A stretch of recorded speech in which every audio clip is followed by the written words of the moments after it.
समाज में गुम होती बुढ़ापे की लाठी। संतान को प्रत्येक मनुष्य अपने बुढ़ापे की लाठी समझता है।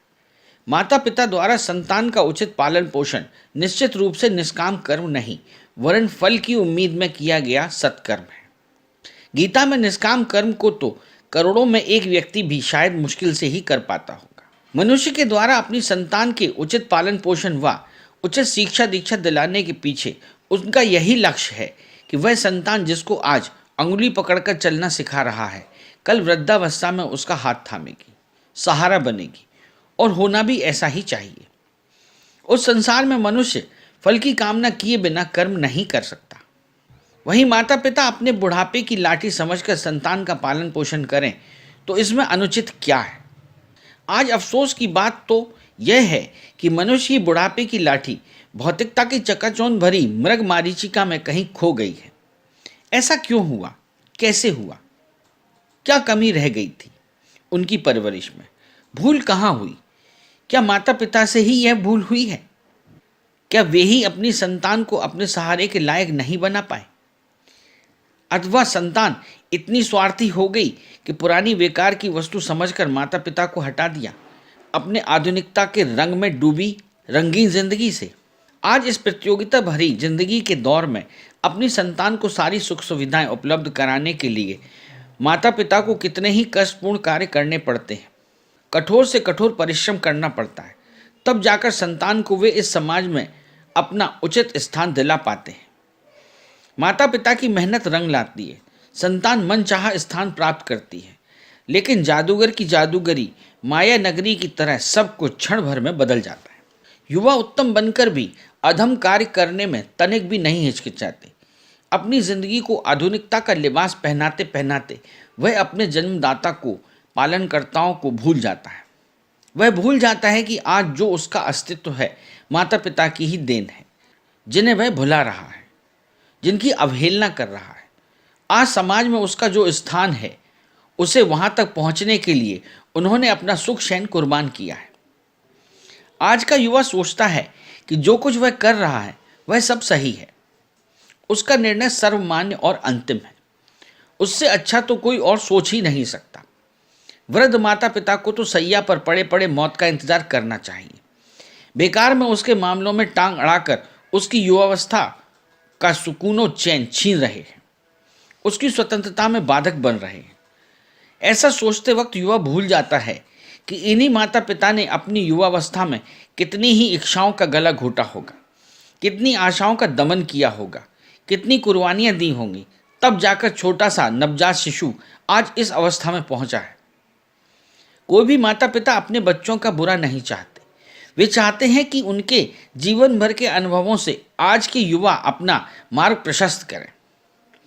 उनके कड़वे मीठे अनुभवों से संतान शिक्षा ले, जिससे कि पीढ़ी दर पीढ़ी जीवन व्यवस्था में सुधार हो। उनके अनुभवों की शिक्षा उनकी संतान को वह भूल करने से रोके जो उन्होंने अपने जीवन में की थी।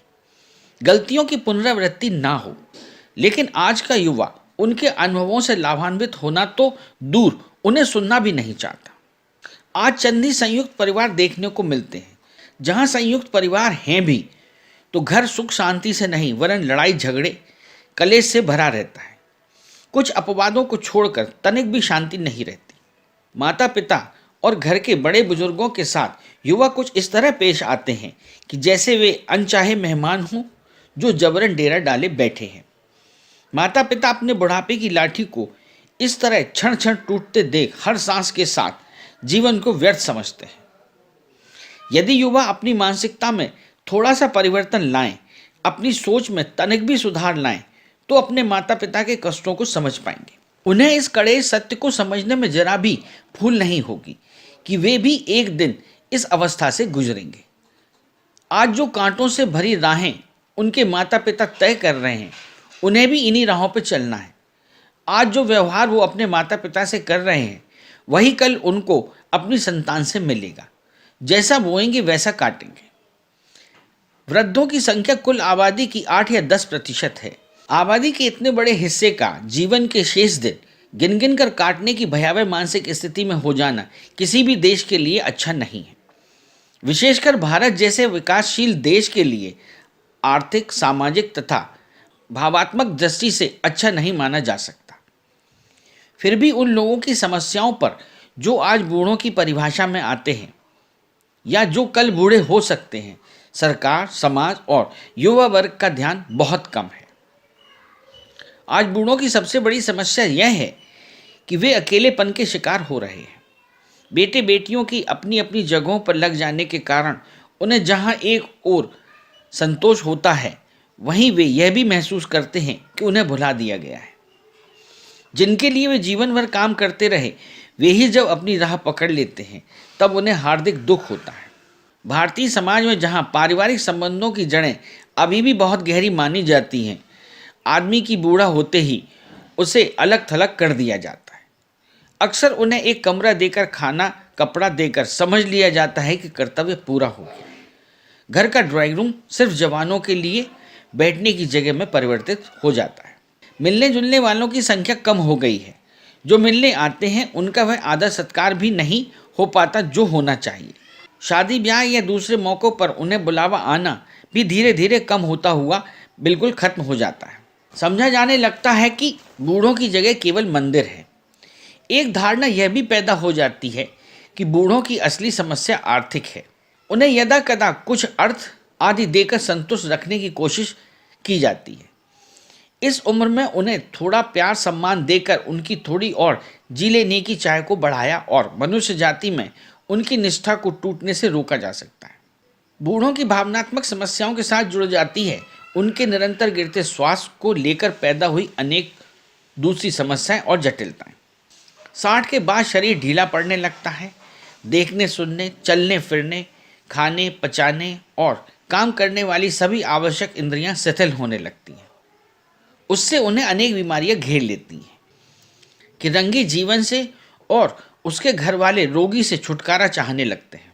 इस गंभीर समस्या पर अभी तक न सरकार का ध्यान गया है, न ही देश की परोपकारी संस्थाओं का, जिनकी संख्या हमारे यहाँ सैकड़ों हजारों में है। इंग्लैंड, चीन और जापान में लोगों का ध्यान इस ओर गया है और उनकी देखरेख और सेवाओं के लिए अनेक संस्थाएं ही नहीं खुली हैं। युवाओं और परिवारों के सदस्यों को भी उनके प्रति अपना व्यवहार बदलने के लिए प्रेरित भी किया गया है। देश में भी उनकी ओर सबका ध्यान जाना चाहिए। इस सदी में सीमित संसाधनों वाले सभी वृद्धों को देश भर में मुफ्त चिकित्सा सेवा और जरूरत की दूसरी चीज़ों को उपलब्ध कराने का प्रबंध होना चाहिए। इंग्लैंड में यह बहुत पहले से हो रहा है। वहाँ बूढ़ों के कल्याण पर जितना खर्च किया जाता है उतना शायद किसी और देश में नहीं। वहाँ उन्हें सम्मान के साथ सीनियर सिटीजन या वरिष्ठ नागरिक ही नहीं कहा जाता, भरपूर सामाजिक सुरक्षा भी दी जाती है। अत्यंत व्यक्तिवादी जीवन बिताने के कट्टर समर्थक होते हुए भी वहाँ के युवा यह अच्छी तरह समझते हैं कि आज जो है वह इन बूढ़ों के त्याग तपस्या के कारण ही है। हमारे यहाँ भी सरकारी योजनाओं में बूढ़ों के कल्याण की दिशा में काफ़ी कुछ करने का संकल्प था। कई राज्यों में उनका स्वास्थ्य और कल्याण पर उस दौरान काफ़ी व्यय भी हुआ। फिर उनके लिए एक स्वस्थ सामुदायिक जीवन का निर्माण करने में हम असफल रहे। हम वह स्वस्थ सामाजिक माहौल भी नहीं बना पाए जिससे बूढ़े अधिकार के साथ जी सके। बड़े बड़े शहरों में भी शायद ऐसी संस्था ना हो जहां वे सुबह शाम जाकर कुछ समय बिता सके या कुछ दिन रह सके। इस तरह की कुछ संस्थाएं महानगरों में काम कर रही हैं। उसका हाल भी वही है जो नगर पालिका के स्कूलों का होता है। आवश्यकता अब इस बात की है कि एक मजबूत आर्थिक आधारशिला देकर देश में एक ऐसा फैमिली कल्चर शुरू किया जाए जिससे बूढ़े परिवार एवं समाज में अनचाहे मेहमानों की तरह जिंदगी न बिताकर संपूर्ण आर्थिक आत्मनिर्भरता तथा आत्मसम्मान के साथ जिए। उनके 58 या 60 साल के होते ही उन्हें अक्षम समझकर काम से अवकाश दे देने की परंपरा भी तोड़ना होगा और वह सामाजिक मनोविज्ञान पैदा करना होगा जिससे वे कम से कम 65-70 की उम्र तक महसूस कर सकें कि अभी तो वह जवान है। जापान में इस तरह का माहौल बनाने की कोशिश बहुत पहले से चल रही है। वहाँ साल में एक दिन राष्ट्रीय स्तर पर वृद्ध दिवस मनाया जाता है और देश भर में छुट्टी होती है। वहाँ की सरकार महसूस करती है भारी औद्योगिकरण की प्रक्रिया में पुराने पारिवारिक मूल्यों पर जबरदस्त आंच आई है और बूढ़ों की दशा गिरी है।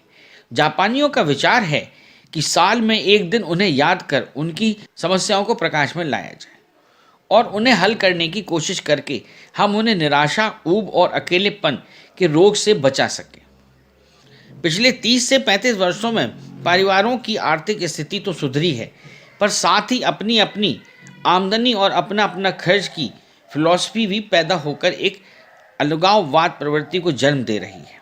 ऐसे में परिवार का बूढ़ा मुखिया, जिसके इशारे पर अभी कुछ बरस पहले तक सब कुछ होता था, अब अपने को हताश, निराश और बेसहारा पाता है। शहरों में ही नहीं, यही हाल गांव में भी है। उनसे अहम मसले पर सलाह मशवरा लेना तो दूर, कुछ लोग उनसे बात करना भी पसंद नहीं करते। परिवार के ही लोग उनसे आंखें चुराते हैं और सामने आने से कतराते हैं। बूढ़े भी इस डर से कि कहीं कोई बात किसी को बुरी न लग जाए, अक्सर चुप रहकर अंदर ही अंदर घुटते रहते हैं। तो उन्हें इस स्थिति से उबारने के लिए क्या प्रादेशिक और केंद्रीय सरकारों, देश की समाज सेवी संस्थाओं और युवाओं को कुछ सोचना करना नहीं चाहिए?